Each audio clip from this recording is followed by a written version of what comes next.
I'm Braydin Frizell. And I'm Kevin Donnelly. We're going to be looking at women in advertising in the past, in the present, to try and understand the future.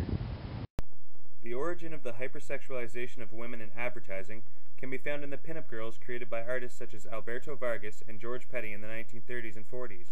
These erotic depictions of women in sexual positions and revealing clothing became wildly popular and led to their eventual incorporation into the advertising world.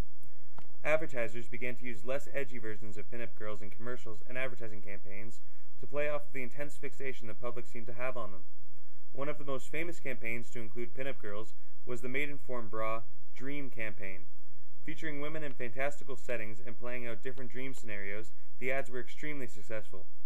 The use of these erotic images in ads marks a significant moment in the history of the erotic sell, also known as the often repeated phrase, sex sells. Communications theorist Marshall McLuhan was particularly offended by the use of the erotic sell in advertising. He believed it was an attempt to override the reality of daytime with the fantasies of nighttime to drive consumerism. This hypersexualization of women served to further propagate the idea that women were merely objects of desire. Since the media acts as reinforcement of societal structures, norms, and obligations, the position of women in advertising was a reminder for them to accept their lower status in society. However, this trend would begin to shift as time passed.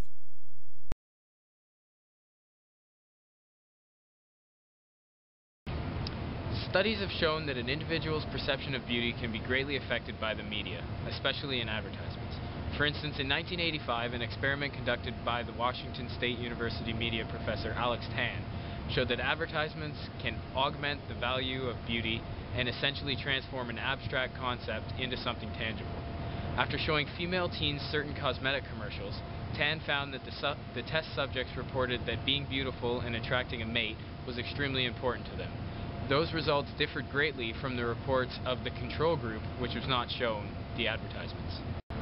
Advertising specialist Dr. Tom Reichart claims that a 2006 University of Tennessee study showed that only 3% of women in advertising are shown in a progressive manner. This means that only a small percentage of women in media are portrayed in roles of management or professional positions, or ones that emphasize goals, abilities, and competencies. The absence of progressive representations of women that was discovered by these studies presents one of the central issues concerning the position of women in modern advertising.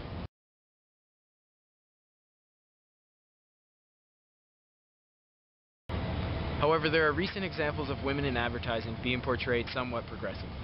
A recent Under Armour campaign features women doing challenging workouts that would typically be reserved for men, but unfortunately they are shown in tight, revealing clothing that still makes them seem as though their bodies are objects of desire for both men and for women.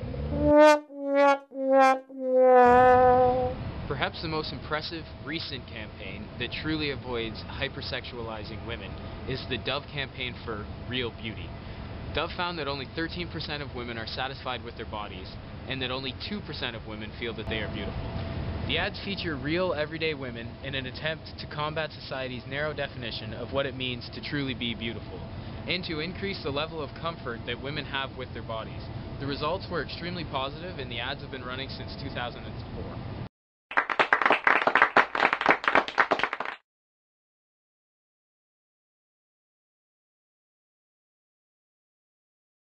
In the past, advertisements were mostly directed to old-school demographics such as age, gender, and race. Advertising companies had a limited amount of data about their target audiences and had to produce media which generalized their interests. However, due to the advent of the internet, advertisers are now able to gather more information on their audience than ever before. On the internet, people are able to redefine who they are and break away from their traditional demographics. Gender is becoming increasingly irrelevant as people begin to organize themselves around what they like instead of other identifiers such as class, age, or race. These forms of organization are called taste communities. Taste communities are online groups of individuals who share common interests and values. Although some communities may have higher concentrations of certain traditional demographics, these demographics are now no longer the driving force behind the organization. This new phenomena is allowing advertisers to target people with greater ease as they learn individual interests through clickstreams instead of assuming interest through old-school demographics. Women are showing themselves to be the driving force behind the social media movement. In every age group, women are more active than men online. This includes time spent online as well. Because they are becoming the most significant group in the fertile advertising sector of social media, women are now more than ever extremely important to advertising agencies. Although it may seem that the female dominance of social media would translate to the female dominance of global media, Dr. Johanna Blakely, a researcher at the University of South Carolina, predicts that this will not be the case. She feels that instead it is going to be the end of demographic-driven media such as chick flicks and other media directed specifically towards certain groups. In the future, we will see the emergence of media directed towards taste communities and the elimination of advertising that focuses on traditional personal identifiers. So what is a woman's place? The parameters that define the position of women in advertising are becoming blurred. In a constantly changing world where gender is becoming increasingly irrelevant, women are finding themselves to no longer be constrained by their gender, especially in advertising.